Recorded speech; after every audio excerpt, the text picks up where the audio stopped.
crispy chicken is from a taco place. This crispy chicken is from a taco place? The taco place? Taco place. It comes in a burrito, too? From your taco place, it's also a chicken place that's also a taco place.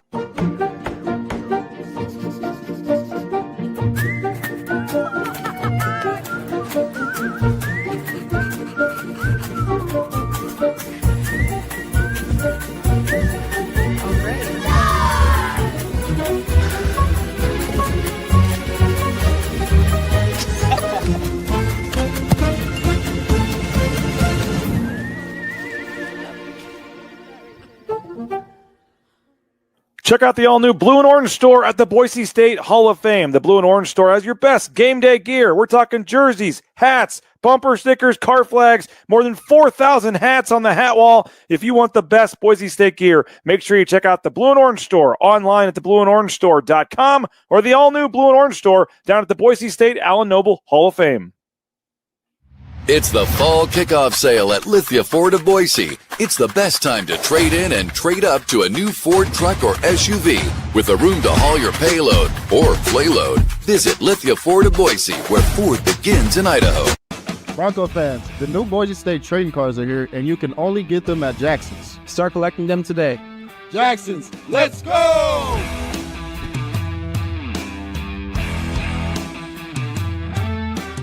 And final blade of grass. Done. And done.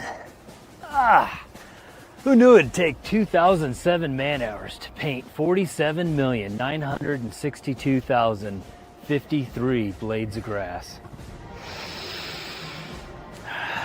Smells like game day. Whoa, it's not dry yet.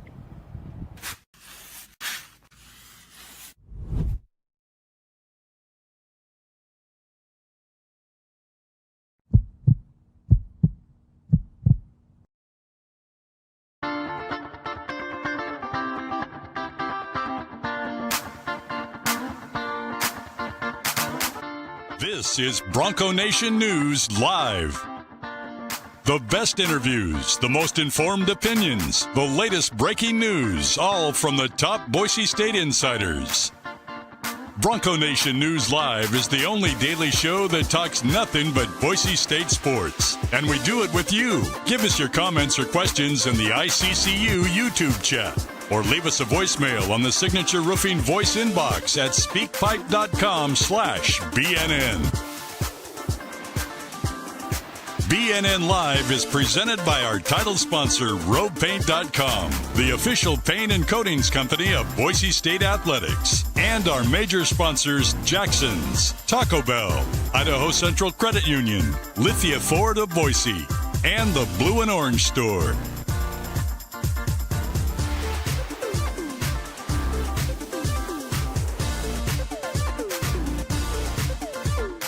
For more coverage of Boise State athletics, check out the all-new BroncoNationNews.com, now part of the 247 Sports family.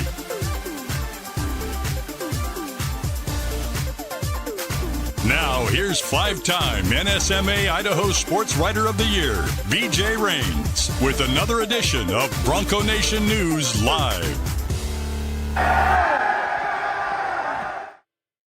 Well, how we doing? Happy Monday, Bronco Nation. Welcome into another live edition of Bronco Nation News here at BroncoNationNews.com. We're presented, as always, by RopePaint.com. All your painting needs, make sure you hit up our title sponsor. That's Andy Rowe Painting at RopePaint.com. Brad Bedell going to be along shortly. We'll talk some Boise State football. San Diego State matchup coming up on Saturday. They just got crushed by Hawaii out on the islands. We got some Mountain West race heating up with a couple of weeks to go. Tiebreaker situations. Who's going to get into the championship? Who's going to host the championship?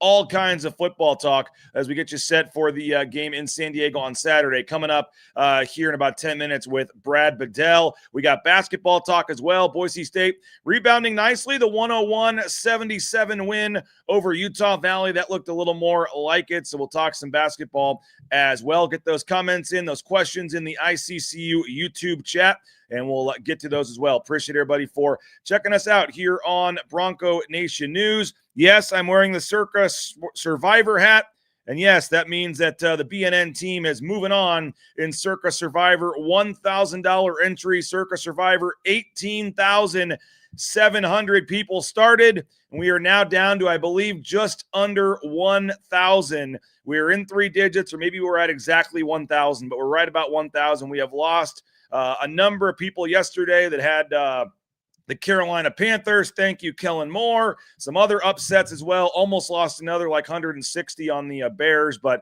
the BNN team is moving on, and we are now down to the final 1,000 in the Circa Survivor contest after starting with 18,000+. We're feeling pretty good about the New England Patriots on this Thursday against the Jets. So the BNN team is going strong, and excited for that, and having some fun, as I think we've officially made the halfway point of the Circa Survivor contest, since you have to pick an extra game on Christmas and an extra game on Thanksgiving. I think this is week 10. There's 20 total picks you have to make. So we're halfway there and halfway to our $18 million prize here on Bronco Nation News. So we'll see if we can keep that going. But yes, got the Survivor hat and rocking that today. Appreciate everybody for joining us. I missed the basketball game on Saturday. I had a family obligation. I know some of you were wondering about that.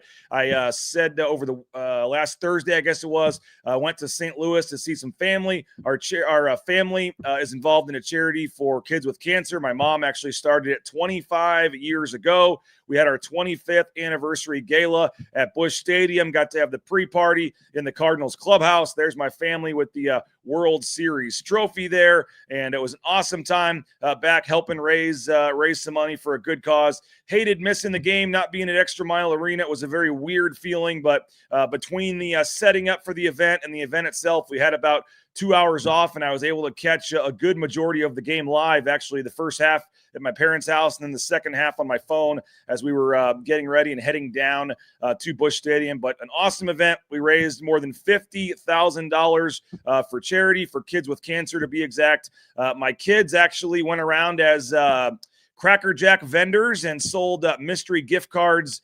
And you paid $20 for a mystery gift card, and each gift card was worth at least $25 to various places around St. Louis and nationally. And my kids sold over 150 of these things. They helped raise like $3,000 themselves just doing the Cracker Jack sales. And yours truly was the auctioneer as well. I made some opening statements, some announcements, and helped us raise some money in the live auction. We had a spring training trip we gave away, some other things. So I had a great time at the event and raised a lot of money. Like I said, more than $50,000 for kids with pediatric cancer, other serious illnesses in the St. Louis area. And so I was back in St. Louis. Worked out just kind of randomly with the bye week that I didn't, was able to get back there for that. And so my cousin had brain cancer, passed away when she was 10, and we started this charity, and my parents and everybody in St. Louis has kind of continued it on.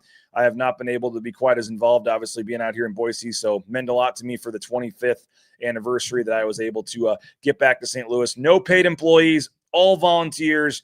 100% volunteers. And I mean, when we started, I was dressing up as a clown, going around to the hospital to visit with the kids. I mean, we started from the bare bones, and now we're raising enough money that we can, hire magicians and things. And it's pretty cool. We do some cool events, take them to Cardinals games, take them to movie nights, fishing days, family, picnics, all kinds of cool events, and help with medical expenses for some families that can't afford it, and all kinds of various things. Bought an MRI machine for the hospital, made a wheelchair accessible playground for the kids. We've done a lot of cool things. And so didn't like missing the basketball game, but was able to get back to St. Louis for the weekend, and really enjoyed that and being with family and having a chance to help raise some money for a good cause. But back in Boise and ready to roll. Big week for Boise State. You got basketball tomorrow. You got football on Saturday. And like I said, I was able to watch the majority and obviously listen to Nathan Carroll's post-game show. Tip of the cap to Nathan Carroll. Did a tremendous job hosting all the BNN stuff. And I guess I'll transition into my BNN hat here as I thank Nathan for his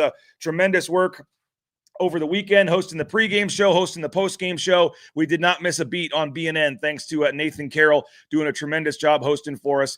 And it was awesome to see him hosting the show and doing a great job. And watch the pregame, watch the postgame, listen to Leon Rice and everybody postgame. And like I said, got a chance to watch almost the entire game. Super impressive game for Boise State. They bounced back 101-77 over Utah Valley. And again, we'll talk football in about 5 minutes with Brad Bedell. So those of you that announce when you're leaving because we're not talking football anymore. You can either come back in 5 minutes or hang on. We're going to talk plenty of football today, but I think basketball deserves the first billing because they played over the weekend. Football did not.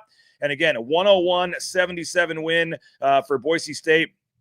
For the second game in a row. I mean, I thought that Spencer Aarons was really impressive as a freshman, 19 points. Drew Fielder, much more aggressive in this game. He didn't score in the first half of that Hawaii Pacific game. He comes out, scores the first 9 points of the game, I believe, for Boise State. He ends up with 20 points. And he didn't even play a ton of minutes either. I mean, they really mixed the minutes around again.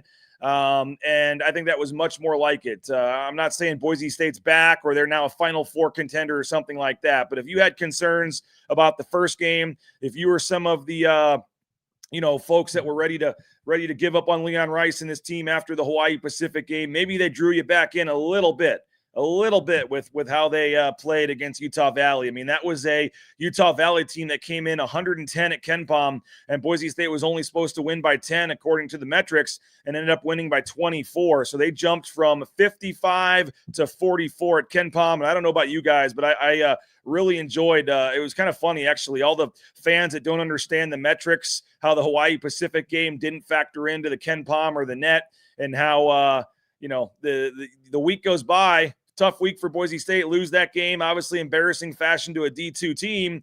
And then you pop up at the end of the week and they were a net positive of 11 spots in the computer rankings, going from 55 at KenPom to 44 from the start of the week to the end. And so just kind of funny how the system works. Doesn't include those games, but it is a big benefit for Boise State. Now, yes, that Hawaii Pacific game will be listed on the team sheet. It's a very detrimental loss. It's going to make things a lot tougher when that loss is, and that stain is kind of on their resume trying to make the tournament. But if the computer numbers are very good and they don't count that first game of the season, the end of the year, I would hope first game of the season, first night of the season, a 1-point loss, you would hope that wouldn't ultimately be the thing that keeps Boise State out of the NCAA tournament. If they've got good enough computer rankings, good enough metrics, good enough wins, I still think there's an opportunity for this team to be in the at-large consideration down the line. And I think that obviously, that was a good step last night, improving those Saturday, improving those computer metrics as big as they did. Now, through 2 games, guys, they've really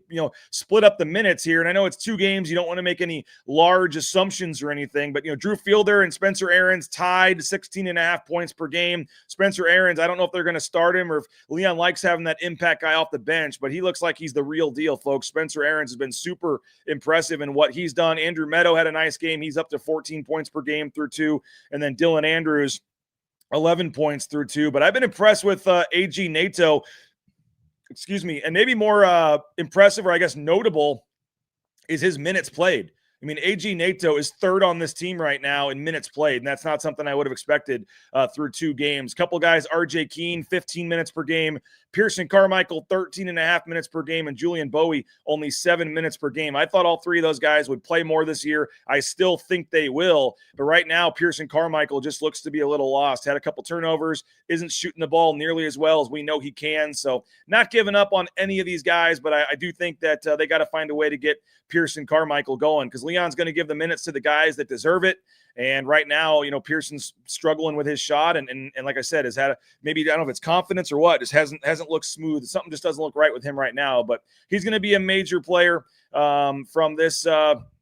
He's going to be a major player on this team moving forward, as all these guys are. And so 2 games in, I mean, you look at the week overall, obviously the horrible first game, but a much better second game. And like I said, because the net and the KenPom and the rankings don't count that first game, you have an opportunity here where you can continue to strengthen your numbers moving forward here. The game tomorrow is certainly another one of those opportunities. I mean, UT Rio Grande Valley only lost their first game by 15 points at Baylor to start the season. They're up to 170th at KenPom. So Boise State projected to win by 17, but another opportunity to try to get a quality, big margin win and help your numbers even more moving forward here. So a stretch here where you have UT Rio Grande Valley tomorrow, you have Montana State on Saturday, and then Wichita State next Tuesday before they head out to Maui. So Wichita State's 109th right now at KenPom. So a chance to get 2 more, top 200 wins under your belt and really continue this thing. So tomorrow is going to be an interesting one against UT Rio Grande Valley.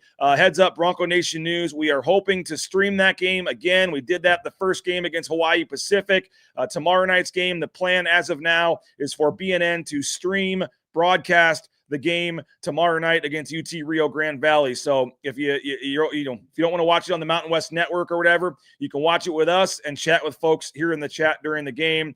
And looking forward to that as well. But overall, nice win for Boise State basketball. I thought they got back on track. And again, that D2 loss is going to linger, be a cloud all season long. It's not going to go away, but you have to move forward. There's more games on the schedule, and they bounced back with a really nice 24-point win against a Utah Valley team that's supposed to be one of the better teams, if not the best team in their conference. So not going to make any huge assumptions through 2 games, but like I said, there's certainly some things to like, and I think Drew Fielder, Spencer Aarons are both going to be a problem, moving forward down low. And I just love the aggressiveness of Spencer. And I think there's just a lot of pieces to like on this team. And, that's really with Javen Buchanan. And like I said, Pearson Carmichael and some of these guys not even really getting going yet. So I think there's a lot of reason for excitement, moving forward with this team and what they can provide on the basketball side. So again, tomorrow night, 7:00 is the next home game, UT Rio Grande, and we will stream that, broadcast that live here on Bronco Nation News. So make sure to watch tomorrow. That's right, the actual game you can watch on Bronco Nation News tomorrow night. We did it for the first game. It was pretty cool, and we're going to do that again here tomorrow night. So plan to join us tomorrow night, 6:00 for the pregame show, and we'll take you right through the game there of UT Rio Grande. All right, we'll get to the football talk in just a second. Rowpaint.com is our title sponsor, Andy Rowe and Company. We appreciate them for their support of Bronco Nation News. All your painting needs, even that painter for a day project. That's right. You provide the paint, they'll provide the painter and everything else, and tell them what you want done, and they'll take care of it for you. Rowpaint.com, all your painting needs. Again, rowpaint.com. Mentioned Pearson Carmichael. He's with ICCU, as is Maddox Madsen, and we'll be getting some news probably at some point today. The press conference at noon. We'll be getting news at noon. We'll see what the news says about his injury. But to Idaho Central Credit Union, we appreciate them for their support of Bronco Nation News. Branch pretty much on every corner. I saw Chris V made the switch to ICCU. Folks are doing it daily. And let us know when you make the switch. And we appreciate Idaho Central Credit Union, ICCU.com. TacoBellWorks.com, the SON Management Group. Taco Bell, we appreciate them. And they just do a tremendous job. The food's delicious. The prices are great. And we love Treasure Valley Taco Bell locations. So get out to a Treasure Valley Taco Bell location today. And we appreciate Taco Bell. Hey, get those trading cards. You can also get the 49-cent fountain drink when Latrell Capel scores. 49-cent fountain drink day or night using Let's Go Rewards the Monday following after the game. And don't forget those trading cards, $12.99. You can also get the 99-cent coffee day or night using your Let's Go Rewards app. Hey, if you're looking for some Boise State gear, the Blue and Orange Store has you covered. Again, going to talk football momentarily with Brad Bedell. The Blue and Orange Store, theblueandorangestore.com, all your Boise State gear. You can head on into the location there at the Allen Noble Hall of Fame, and you can do that, and they'll be happy to help you out, whether you want jerseys, caps, bumper stickers. They got 4,000 hats on their hat wall there at the Hall of Fame location, and they can customize a jersey for you in minutes. That's the Blue and Orange Store online, theblueandorangestore.com. And Lithia Ford of Boise, the fall kickoff sale. Never a better time to buy a new or pre-owned vehicle from Lithia Ford of Boise. They take care of the NIL game. It's a lot of big topic with the quarterback and everything going on right now.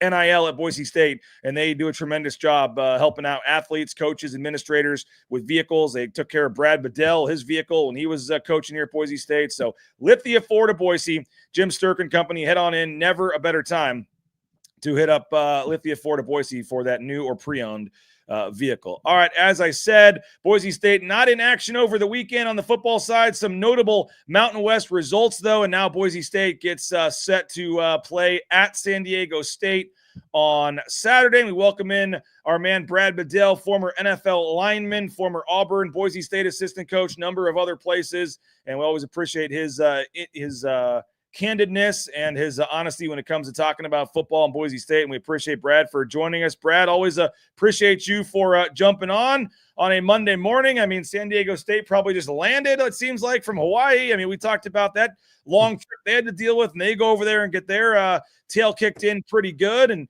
yet you look at the Circa Sports line here for the game on Saturday, and San Diego State still favored by 3 at home against Boise State on Saturday, but a little bit of a surprising result, I guess. I know you were all over the UNLV big win over Colorado State. There were some other notable results as well, but happy Monday to you. Happy Monday. I mean, San Diego State has my home game. It's a 3-point, 2.5, 3-point swing. You got to travel. That's 2.5, 3. They think it's an even game. If San Diego State was coming here, Boise would have been favored by 7. Okay. I mean, think about it. And the one thing about the nice thing about what Boise is in San Diego State, there's a lot of people that dress as seats at that stadium. They don't get very good crowds. No, and I did see they had a MLS soccer game, I guess, in the same stadium last night or the night before, and that place was packed, and they had smoke and fire, and it looked awesome. And you're like, man, if they could get this kind of atmosphere, kind of like they do for San Diego State basketball games, for San Diego State football, you'd be like, man, they could really create something here. But for whatever reason, all those soccer fans decide not to come back for the football games. Yeah, it's a good thing they built that stadium. Old Colcom or whatever it was falling apart, and it looks even worse when the stadium is 60,000, and you've got 15,000 there, and you can hear mom and dad wish Johnny our best game yelling at him from the crowd. It's usually not a good sign. Now, what was your first year, 18 or 17? 17. Okay, so somebody bringing up 17, San Diego State favored at home, and BSU beat them by 17. Yep, and then 18. By the way, Brad, can you keep talking for a second? Because I made my typical forgot to plug in my laptop, and I don't want it to die here. So yeah, I'm going to go grab my charger. But the 2017 game, was that the Kekala Kaniho return maybe or something? No, that was I think that was 18, where I think we came off of a loss to BYU. BYU, and then we got a bye, and then had to go, and then we played at San Diego State. And then that game got kicked off. I think Avery had the punt return for a teeter. I think Kala had the interception for a touchdown. And then I think we scored offensively to go 21-0. I think that was an 18. I could be wrong, though. I mean, it's getting I can get my years messed up. I mean, there's a lot of people that are smarter with that stuff sometimes, but I think it was 18. A little bit like a situation Boise State's coming into this come Saturday. We played them late. They were favored to beat us coming off of a loss, and we just kind of used the bye week as just, okay, what do we want to be the last stretch of the season? Where do we want to go? Who do we want to beat? How are we going to get to the championship game? I know you joke about the new stadium, but nobody going to the new stadium, but do you miss Qualcomm Stadium at all? No. That place was a dump, right? Horrible. It was like the old Dallas Cowboys Stadium. Cotton Bowl? Yeah, or the old the original. I played in the original Dallas Cowboys Stadium. Yeah. And then I played at Old Three River in Pittsburgh. Wow. And when you come in and you're getting ready for a game, there's ashtrays at the end of every locker. That's how, with rats running around. That's how old, one, I am, and two, that's how old that stadium was, that they had ashtrays by the locker. So just in case you want to have a heater before the kickoff.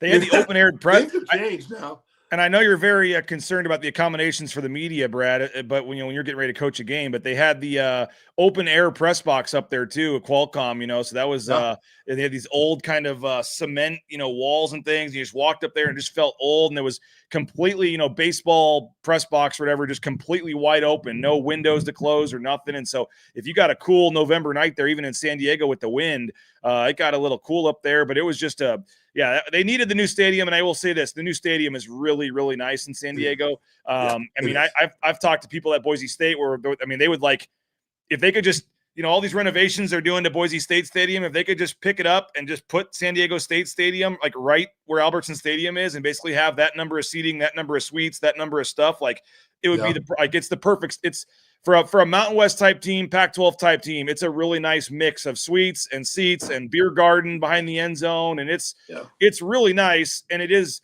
maybe this will be the year. I don't know. It hasn't happened to this point, but Sean Lewis maybe hopefully at some point can start drawing in some fans. Because like I said, Brad, you go to a basketball game there, it's awesome atmosphere, packed every game, unbelievable. And I know that's only, 12,000 people. I get that, but still, they have some passionate fans there in San Diego, and for whatever reason, just haven't bought into the football side, and we'll see it firsthand this weekend. But now the team's starting to play a little better. They're still in the mix for a Mountain West championship here. I'll be curious. I know they're doing a big drone show on Saturday. They're bragging about that. Come out to Saturday night's game and see a big drone show up in the crowd, and they're putting all the stops in, to try to get a big crowd. But the stadium itself is not the reason people aren't going this year. No, but let's take it back. San Diego State football has been just okay. San Diego State basketball has gone to Final Four. Sure. I mean, success breeds popularity. It does. I mean, that's the way it is. That's why, I mean, if you walked around this town, the Seattle Mariners are the number one baseball team for the whole Treasure Valley. But if you did it last year, nobody was wearing any of that stuff. So you had a bunch of tags on T-shirts and stickers on hats. The way it is. Right, wrong, or indifferent, it's the way it is. But what happens? You get popularity, people go to the game, more money to the gate, more money to the school. You make changes, and you can, use the money how you see fit. I mean, I've been to the new stadium. I mean, I've just kind of been in it and drove by and all that, just being down in San Diego one day. I think it's really cool. I think Colorado State Stadium is really cool. I think some of the teams have made that commitment.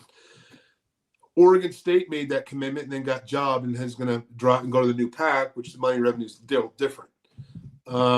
Boise State's making that commitment. It's I think you have to, that's that balance, right? Of, okay, we got to do something with NIL, which you have to, but you also have to do something to make spit shine the stadium a little bit so people are happy going in there, right? Mm-hmm. And like the internet was brutal. Apparently, that was a whole thing on the east side. I don't know if it still is or not. But I think that's you have to have fan experience too, and I think that's an important thing. And that's where, I mean, you can't lose the traditions of this game. And Colorado's going through that with some of their former players and Dion, and what a mess. But that's why I think you just have to have the traditions. And San Diego State's trying to build a tradition. And they had a really good tradition with defense, and they're holding that tradition because San Diego State can play really good defense right now. And Hawaii is an extremely hard place to win at Hawaii. If you really look at, they're not very good off the rock, but they went in there and they physically beat them up, and on a run and shoot team for 26 points. So we'll see. 38-6 was that final. That's a bad, 38 points. So, and the one thing is, you kind of wish, we can get some really good film off of this, but they're a run and shoot offense, right? I mean, that's some of that stuff is you're running it for years just to get on the same page. But I think I'd love to see their film on third down. I mean, I think that would be a good thing to study. Mm-hmm. And the other thing is, San Diego State historically has been a lot more aggressive versus Boise State. I don't know what Sean did last year. He was just trying to figure it out, right? The first year. But historically with the defenses, that when they come and play Boise State, they're a lot more aggressive in the blitz because it's bigger packages, more tight ends. It's everything that they don't practice against.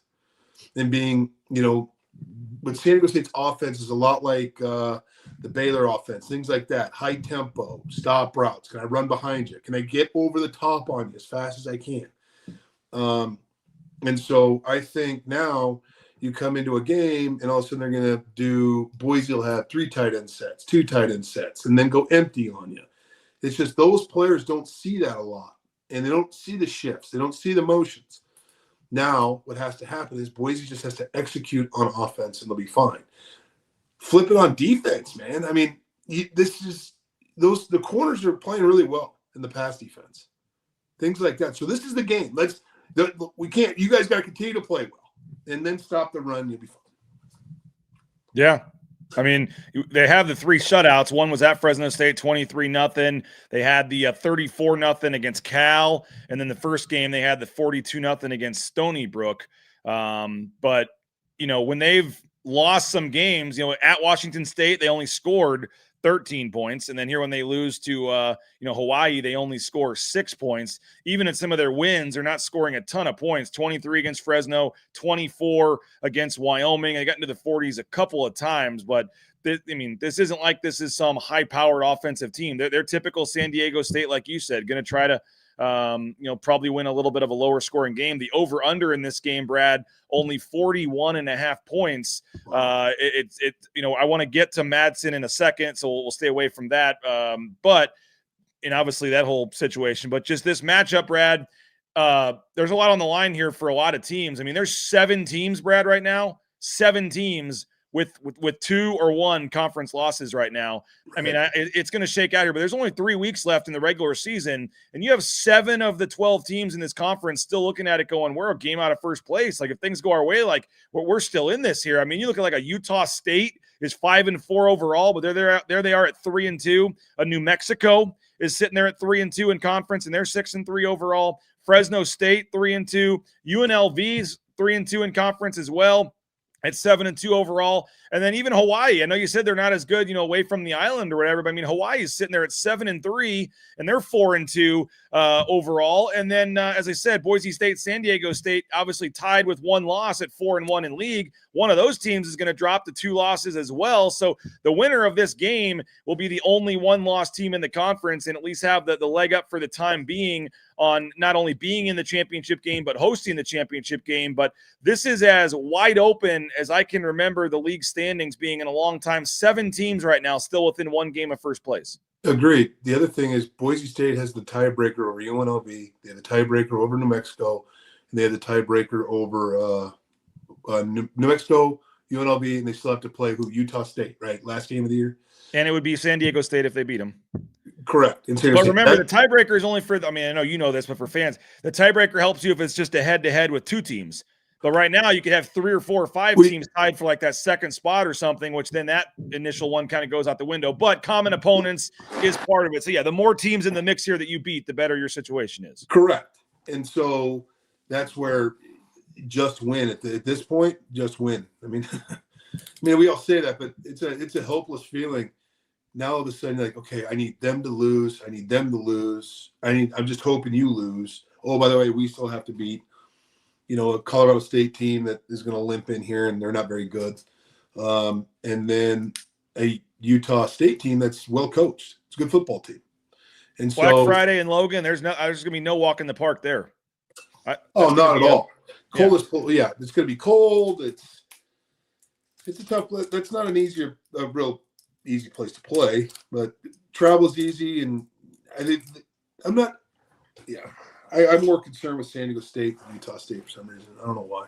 Yeah, well, because that's right now San Diego State's got the better record and they're favored, and that's the first game too. So that's the one that we should be concerned more with. I do want to get into the offense and what this might look like if Maddox Madsen is out, and we'll do that in just a second. I do want to thank Matt Bauscher, Bauscher Real Estate, #1 ranked realtor in the Treasure Valley, Matt Bauscher and Bauscher Real Estate. He'll be joining us, I believe, Friday, talk some basketball this week, but you're looking to buy or sell a home. I know everybody has friends, family members that are realtors in this town, but if you want literally the best in the business, someone that's going to fight for you every step of the way on your purchase or on your sale, that's Matt Bauscher and Bauscher Real Estate. Hey, Ridley's Family Markets, shop ridleys.com. You can find locations across the Treasure Valley, the state of Idaho, surrounding states as well. They've got like 30 locations in all. Love that Cuno location. The Star location, Middleton, is great as well. Download that Skip app. Get savings up to 40% off at the checkout line at shopridleys.com. Hey, you looking for a new job, new career change? How about Transportation Compliance Service? Transcompservice.com. Transportation Compliance Service. They can help you get into the trucking industry, all the paperwork and things you need to get out there towing that first load in no time. They're a local company helping sign up folks all over the world. You can be one of the 50-plus people that sign up a day with Transportation Compliance Service online at transcomservice.com. Hey, Signature Roofing, covering our community for more than 2 decades, whether it's a re-roof, a repair, an estimate, or an inspection. MySignatureRoofing.com is the website, the official roofer of Bronco Nation News, and we appreciate them for their support. They sponsor our voice inbox. If you have a question, a comment, whatever you want to get off your chest, you can leave us a voicemail, speakpipe.com/BNN, and we'll try to play it on an upcoming broadcast. Again, speakpipe.com/BNN. The voice inbox brought to you by our friends at Signature Roofing, online at mysignatureroofing.com. And if you're looking for a sauna, hot tub, pool table, spa, you name it, they got you covered at Snake River Pool and Spa Patio and Game, locations in Twin Falls, Boise, Meridian, Nampa. They've been around since 1978. They're part of that Boise State home team. So you want to support Boise State, support someone that's supporting Bronco Nation News. When you're ready for that spa, and as the weather gets cool here, perfect time to get that spa on the back patio as the weather gets colder. That's online at thespateam.com. All right, Brad, I mentioned Spencer Danielson meeting with the media today at noon for his weekly press conference. Did not meet with the media last week. They're on the bye week, and that's pretty typical. They don't do media availability during the bye week. They did practice a couple times and then took Friday, Saturday, Sunday off. But got out there last week, got some work in, and got, I presume Max cut forth a lot of reps. We'll find out today the status of Maddox Madsen. We all expect him to miss some time, and whether that's the season, whether that's a couple weeks. I think seeing a guy in crutches and a boot on the sideline there with the way he went down, Brad, I think we'd all be, frankly stunned if he played on Saturday against San Diego State. So we'll find out the extent of that injury moving forward. But it looks like, at least for Saturday, it's going to be Max Cutforth and the Broncos trying to scheme up some things that play to his strengths and obviously trying to find a way to get more than 7 points on Saturday. Yeah, well, you need to. I think I don't know. I haven't talked to anybody in that regard, but I agree with you 100%. I'd be shocked if he's back. I hope he is. I mean, I know he's trying to get back, but let's say no, he's not. He gives him an opportunity, game plan with him. I've said it before. Get to his strengths. Start challenging some people. I'll tell you that right now. I mean, if it's time to shut a door and have a real conversation, it's time to have it. It was time to have it right after the last game. Shut the door and go, okay, where are we at? Not what we thought. I'll say run football. I mean, the best friend of going into this game for the quarterback is the run game. So you guys need to get your S together and let's go. And I'm going to put you through it these next couple of days up front. In the bye week, I'm going to put you through it. Let the guys, I'm not saying guys who are trying to get back and play the game, but it's time to shut the barn door and get ready to play some Boise State football and make people quit. Because if we don't, Fresno State game, Brad, in the Fresno State game, they had more penalty yards than rushing yards. Yeah, it's just time to, like I said, it's time to reevaluate. Where are we at? I know the staff does it. It's there's some hard conversations in that room. You gotta egos got to be a little, but not egos. That's not fair.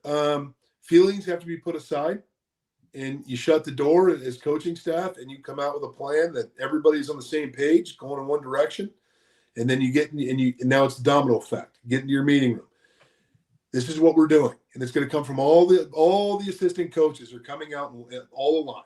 This is what we're doing. This is how we're going to get there. Shut your mouths and let's work.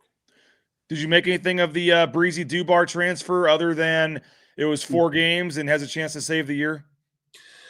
No, I think, it didn't shock me. I mean, we've talked about it a little bit. It didn't shock me.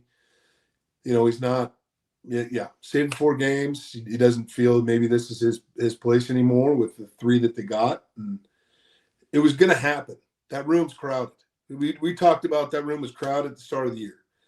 I don't know if he's 100% healthy. I don't know all that, but it didn't surprise me. He wasn't going to have much of a role the rest of the season here. No. Now, you talk about how they're, you said maybe not ego, but putting your feelings to the side, what's best for the team, whatever. I'll be curious how the carries get distributed here moving forward, Brad, because when Dylan Riley gets at least 10 carries, Boise State is 5-0.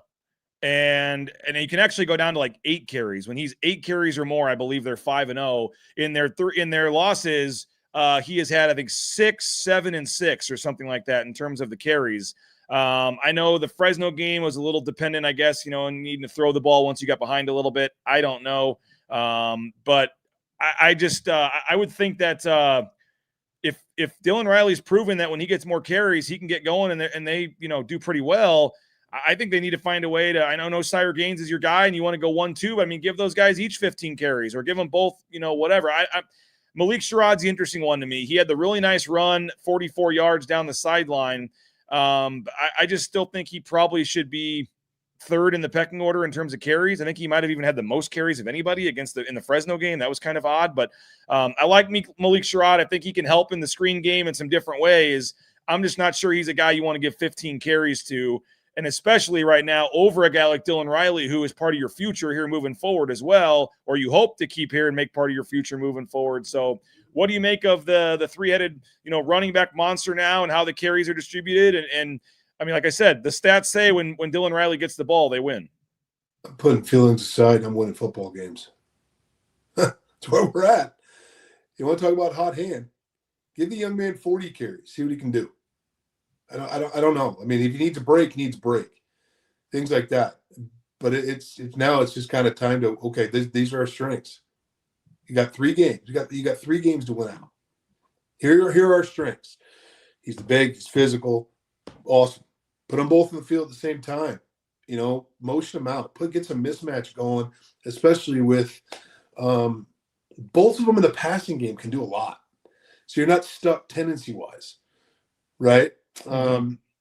And so I think if it's going to take 40 and 30, 15, I don't know. Whatever it takes to win a game by 1 more point, I don't care what we have to. If we have to rush the ball like Navy and go 60 rushing attempts for 500 yards, you're going to win the game. It's just, that's the hard conversations you got to have. And you look back in the season, there's a big body of work here, right? Position coaches go back and look at the last games and kind of not regrade it, but go back to the grades and go, okay, first we're really struggling at this position in the third and in the second quarter. Okay, so what's happening in the second and the third quarter, right? Where's some of the lapses happening? Because thank God for Excel, you could grade the players numerically, and then you could see break quarter grade, and then spits out the overall grade, and you can look, are we starting slow in a game? At any position, how are we coming out of halftime?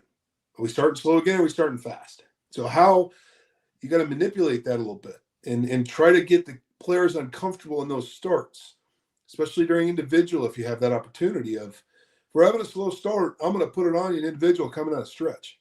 So you better be ready to go. I'm just warning you right now. Now, in a game like this at San Diego State, you're slight underdogs. You're on the road. You've got a quarterback who we believe he's going to be the first local quarterback from the Treasure Valley to start a game for Boise State in like 30 years or something crazy. There's been some that have played that have been from here, but in terms of starting a game, somebody might know the stat off the top of my head. I think Prater was talking about it. I think it's been 20 plus years. It's been a long time since a local kid has started a game. And obviously Skyview, former walk-on, comes in here, gets a scholarship. Now I'm sure there's a ton going through his head. It's one thing when you get coming in the second quarter and you get through the game, Brad, when you have 2 weeks to sit around and know you're the starter now moving forward, that's you got to think about it a little bit as well. Yeah, you got to think about it a little bit. Yeah. But in terms of the offense, and you mentioned the running game, but they had some bad drops in that last game. I mean, there was a Cam Bates one over the middle that Maddox actually threw before he got hurt. That should have been a 70-yard touchdown. There was one of the drops on one of Max Cutforth's interceptions was right in Matt Lauder's hands. I mean, your number 1 tight end, NFL tight end, you're hoping drops one that gets picked off. I mean, I mentioned the penalties obviously is an issue. But if you're going to want to go to San Diego and win this game, I think you just have to play a clean game in terms of penalties, drops, mental mistakes, pre-snap stuff. Like, it sounds like common sense and the stuff that, Rid always gives me crap for, but it just seems like in a game like this, you can't just shoot yourself in the foot with some of those, as Spencer Danielson calls them, the sins, the self-inflicted negatives. Correct. Holding's going to happen, right? I mean, it's life. I hate to tell you that, but it's life.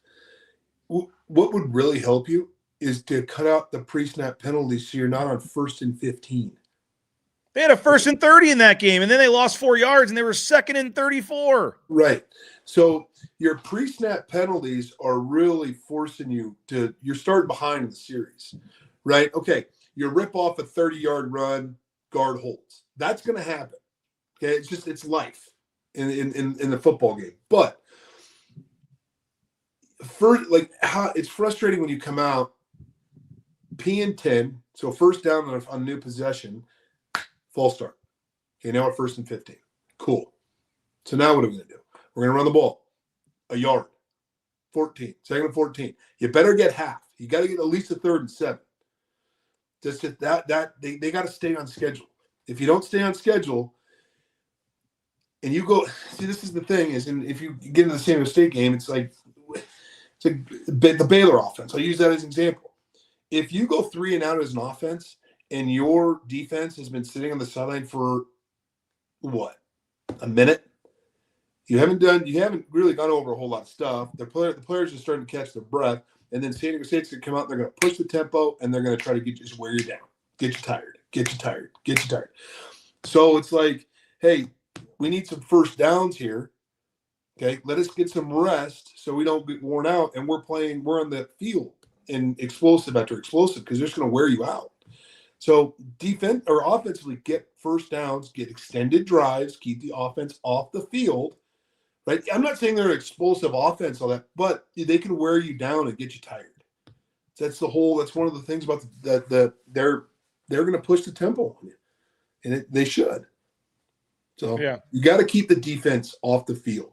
Get one first down. If you get one first down, the defense has to be prepared. If they go 3 and out and they've only taken less than 40 or 30 a minute off the clock or something, because remember, on punt, there's some defensive players on punt, so they've got to go punt alert and get up on 3rd down.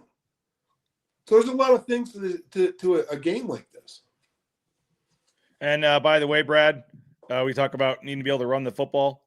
San Diego State, 10th in the country in rush defense, allowing just 93 rushing yards per game. Correct. They're going to play defense. But you still got to run the football. You can't drop back and throw the ball 60 times. And no offense to the quarterback. I'm just trying to get you in the best position to win the game. So we don't have to be in 3rd and 4 or less, right? You ideally like to be 3rd or 4 or less. Okay? And then you're going to have to be aggressive once you get past their 45. In terms of like 4th down, going for it? 4th down, going for it. Yep. And don't panic. Don't panic. I mean, if you're down by 10, don't panic. Everything's fine. Now I'm first quarter, first half.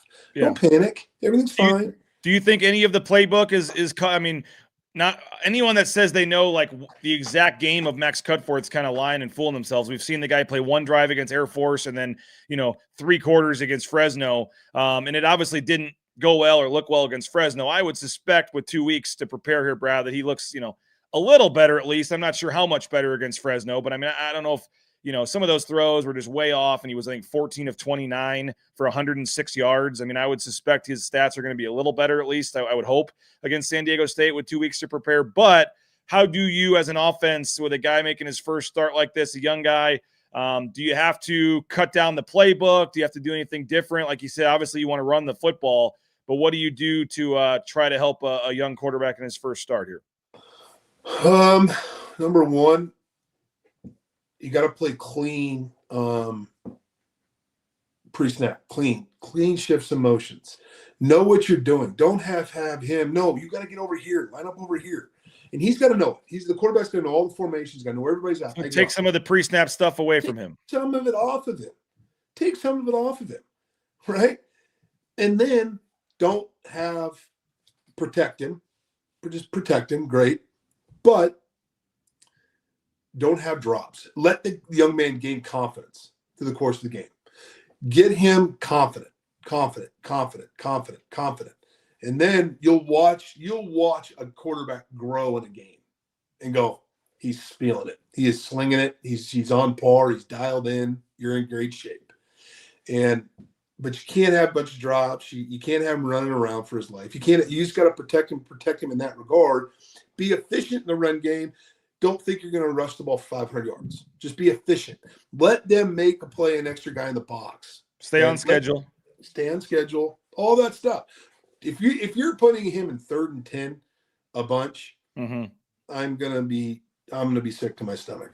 And He also has to recognize, Brad, like, and maybe that's just something you can only get with experience. I mean, tell me how you do this, but he had a couple times in there where he would just stayed in the pocket way, way, way too. I mean, there was like 7 or 8 seconds, and then he eventually gets hit and either fumbles the ball or gets sacked. Like his internal clock in terms of finding a receiver, drop back, look, find a guy, and then do something. And if no one's open, get out of the pocket. Like it felt like he just thought he had all day back there a couple of times when he didn't. And some of those weren't even necessarily on the O-line. He took way too long, and eventually the pressure is going to get in there. So is that just experience, or how does his internal clock, does that change with reps or what? Well, it depends on what the scheme is. Is one open? No. 2 open? No. Check down? No. I'm out of here. Or I'm scrambling around, I'm running. He's not open. Throw the ball out of bounds. You do not need to put a ball place a ball that you can't place. Okay, so it's okay to throw the ball out of bounds. Now there's an art to that too, right? Because Hank Bachmeier was praised for being tough and staying in the pocket and hanging in there. But it's also like there's a difference to when you're just for no reason staying in the pocket and nothing good's happening. Exactly. The other thing is, do not think you're human or superhuman and start trying to run over linebackers and DBs. Scramble, step out of bounds. Don't take a bunch of unnecessary hits. I don't know who's behind it. So protect yourself too. And if you scramble for 4 and slide or dive, I'd prefer they dive if nobody's around them, because now the ball's not placed where the slide started. But it's okay. Get 4, get 5. It's okay. And if they decide to play you man, which I haven't seen a whole bunch of it, but if they decide to play you man and everybody's covered, who is not? The quarterback. Everybody's staring at the guy that got man. Take off. Bye. That's where you see a lot of explosive scrambles, because everybody's trying to look at who they're covering in man, and the quarterback just sneaks out and he's gone. So it's those types of things that he can help himself, and then the surrounding cast needs to help him with, gain confidence, just catching the ball. There's a fine line to that too, though, where you have, Zeke Martinez and Caleb Annett behind as the only 2 guys behind him at this point. I mean, you obviously you want to see him use his legs, whatever, but I mean, if he were to go down, then all of a sudden you're in big trouble. Yeah, I don't. Yeah. Wouldn't be good. Say that right now. Wouldn't be good. Yeah. Well, we'll see. We'll see what Spencer Danielson announces. I would fully expect him to at least say they're rolling, this week moving forward without Maddox Matson, but hopefully it's not for the season. Hopefully he can try to get back for a championship game or bowl game. I don't know, but tough situation for him and obviously for the team. And as you know, Brad, defense, special teams, I mean, those are special teams in particular, which has been a problem at times this year. That's another important key in a game like San Diego State on Saturday, because their special teams will be dialed in. No doubt. They'll be good. They'll be good. San Diego State's a well-coached football team. I mean, that's another one. Don't make silly mistakes. Everything's going to matter, and they'll be fine. They'll be fine. We got all week to kind of. San Diego State's not. I mean, hopefully we're not making them sound like the '85 Bears. Yes, they're not. They beat Northern Illinois. They just lost by 30+ points to Hawaii. I mean, I know Hawaii's a decent team, but yeah, I mean that did take a little bit of the luster off this matchup and their team at least coming back here, but they're still favored by 3 on the road, like you said, neutral site, pretty much a pick'em game here. Boise State, San Diego State, and a lot of people are kind of counting Boise State out, and it is a shame, Brad, you lose that Fresno game, because with the results of the AAC happening, I think Boise State would have been firmly at least in the back end, but still in the conversation for the CFP if they just hadn't blown that game to Fresno. I would agree, especially a couple of things that happened last week. Yeah.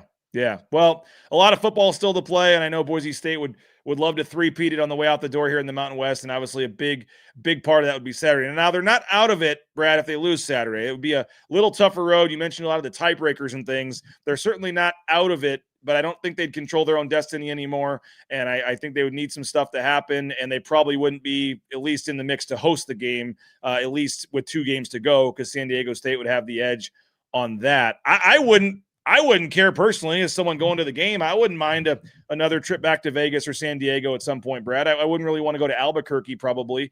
But obviously for Boise State's sake, you'd like to host the game and have it there. But I mean, it wouldn't be the end of the world if they got a nice city to go to for a couple of days selfishly. But you win the game, like you said, all this other stuff, find a way. All you need is one more point than them. If it's an ugly 14-13 game, if it's 35-30, if it's whatever. I mean, but I will say this, Brad, this is the kind of game where I actually feel pretty good about it for Boise State somehow. I don't know why. Maybe I'm crazy, but like a lot of people are counting them out. Backup quarterback. This offense is terrible. Oh, man, this ain't the same Boise State team. They're there for the taking. These are the kind of games in the past where Boise State's kind of shut some people up and said, it doesn't matter. Even with our backup quarterback, we still run this league. Exactly. I mean, I feel the exact same way. And then if I was on the other shoe and I was San Diego State, I'd be so pissed they have a bye before us. I'd be like, oh my God, just the wrong time. Yep. To have a bye, because now they can get things going and then have an extra. But you get to face a backup quarterback. Like they still, I mean, but a backup quarterback off of 4 days of prep is a lot harder than a backup quarterback with 2 weeks. No doubt. Right? But neither one are as hard as playing the starting quarterback. Agreed, but we don't think that's happening. So, no. I'm just saying from San Diego State's perspective, they still dodge having to face the starter. Agreed. I agree. Yeah. I agree. No, you're 100% right there. But a lot to play against 7 teams within 1 game of first place. Spencer Danielson talking at noon. We're going to attempt to stream the press conference, but I know that we got basketball interviews at 11:15 before that. So if we can get over and stream it, we will. If not, we'll have live updates on social media, and then we'll post the video of Spencer talking and the coordinators as soon as that video is up early this afternoon. But we'll have plenty of updates. And we will have some sort of update. I don't know what it'll be, but we'll get something on Maddox Madsen coming up at noon. So basketball interviews at 11:15, football interviews at noon. We'll have you covered online, BroncoNationNews.com. Got the basketball game tomorrow. And again, we're going to stream the basketball game on Bronco Nation News. You want to come do some you want to have a couple beers and then come do some commentary with me, Brad? On what? Basketball? You could just sit there in the stands with me and broadcast the basketball game. Shoot the ball. I'm sorry, I still know a lot about basketball. What if we set it up at the bar of the James, and it was just you and Rid watching the BSU basketball game and commenting on it? Well, Rid knows basketball because everybody played basketball. I didn't even play basketball. I know this: you can't score unless you shoot. So I don't know what to tell you on that. I don't know. I couldn't tell you what's a pick and roll to a pick your nose. Well, through the Mountain West Network and a collaboration with Creator Sports Network, we are able to pull in the Mountain West Network feed tomorrow night, I believe, for the basketball game. So we will broadcast this ain't just going to be me on some webcam. We'll have replays in the official Mountain West Network stream tomorrow night, Bronco Nation News. So come on back, make plans to watch the basketball game tomorrow night here at BNN. You can chat in the chat on YouTube with your friends and talk during the game, kind of a cool interactive thing as you watch the game, chat about it. And then I'll come in on timeouts and halftime with some analysis and things like that. But should be fun. Looking forward to that tomorrow night. Plenty of time all week to talk football as well. Big game on Saturday. Looking forward to that's the big 4-0 for me, Brad. So it's kind of a weird spot for me. It's not that bad. Saturday, man. It's heading to San Diego for the weekend, but also I'm over the hill come Saturday. Well, you're old. I know. My kids, my wife remind me every day, but turning 40 on Saturday. So wife's coming down to San Diego. We're actually going on Thursday. So going to make a little weekend out of it and enjoy San Diego for a couple of days and obviously have the game on Saturday. So I know a lot of fans heading down, maybe going a little early as well. And although it looks like it could be a little cloudy on at least Friday, I think. So I don't know. We'll see. Hopefully we can get some sun down there in San Diego. It'll be nice. It'll be great. Great. Yeah. Turn 40. 40 is the new 20. I like hearing you say that. That's what I say. I mean, as you can tell, you've been around me. Maturity doesn't go very far. I'm 48. That's what I say when I get on the scale too, that, some number is the same as some other lower number, even though it's really not. I've been having that happen to me since I was a sophomore in high school. So, I mean, I've had scales yell at me since I've been 30 years old. Get off of me. Please get off of me. Well, we appreciate it, Brad, as always, for jumping on. Going to be interesting on Saturday, and we'll have all week to kind of break it down. But I do think with some of the matchups, we'll have a much better gauge on kind of the Mountain West standings and the pecking order and things after this weekend, especially with the two top teams playing each other on Saturday night in San Diego. So appreciate you as always, Brad. We'll be back with Jay Tuss tomorrow at 9 a.m. And as I said, we'll have full coverage. Spencer Danielson's presser, Leon Rice talking today as well. We will have all kinds of coverage throughout the day. Go subscribe if you can, BroncoNationNews.com. $7 a month right now is our special, and you can stay tuned, all the updates and things. We'll be throwing things in the VIP message boards for subscribers, and obviously Ball Talk with Johnny and Sanford is subscriber only this week on Wednesday as well. So appreciate you guys. Thanks a lot. We'll talk to you from Spencer Danielson's presser a little later today. Hope to stream it, but if we can't, we'll get the video posted online shortly after. And again, go check out BroncoNationNews.com, subscribe, and we'll talk to you guys later. He's Brad Bedell. My name's BJ Rains. We'll talk to you guys later at Bronco Nation News. We'll see you in the message boards. Brad's favorite, BroncoNationNews. My favorite. .com.